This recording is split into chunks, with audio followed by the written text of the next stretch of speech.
আমার বয়স তো কম হয় নাই, ওদের মতো ওর আমার নাতির বয়স না ওরা। আপনার এই আসনে আপনি আর কাউকে শক্ত প্রতিদ্বন্দ্বী হিসাবে মনে করছেন কিনা বা কাকে মনে করছেন? না, আমার যারা আছে প্রার্থী সবাই সত্য, সবাই ভালো। আচ্ছা আব্বাস ভাই, সবাই বলছে আপনি অনেক ধৈর্যের পরিচয় দিচ্ছেন, অনেক স্লেজিং এর মুখে আছেন, আপনি আসলে বিষয়টা কিভাবে ম্যানেজ করছেন? এটা আমি মনে করি যে আল্লাহ তালা আমার একটা পরীক্ষা নিচ্ছেন, এবং আমি চাই যে আল্লাহ তালা যেন আমার ধৈর্য দ্বারা পরীক্ষাটা ইলেকশন মতো রাখেন। এটা কি আপনি কি একটু রাজনৈতিক কৌশল হিসেবে দেখছেন? আপনার মতো বলা হয় যে আপনি অনেক হেভিওয়েট এটা প্রার্থী। হচ্ছে কি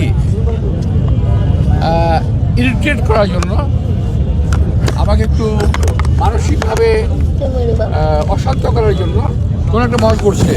মানে ভাবটা এরকম যে আমাকে মারে না কেন, আমাকে মারে না কেন, তো আমি তো ওই জায়গায় যাবোই না, কারণ তারা যে একটা সিম্প্যাথি ভোট নিতে চাচ্ছে ওই সুযোগ আমি দেবো কেন? আপনি কি এটা বুঝে চুপ? আমি খুব ভালো করে বুঝে ফেলছি এটা। আমার বয়স তো কম হয় নাই, ওদের মতো ওর আমার নাতির বয়স না ওরা, তো আমার তো এবার অভিজ্ঞতা হয়ে গেছে আমার।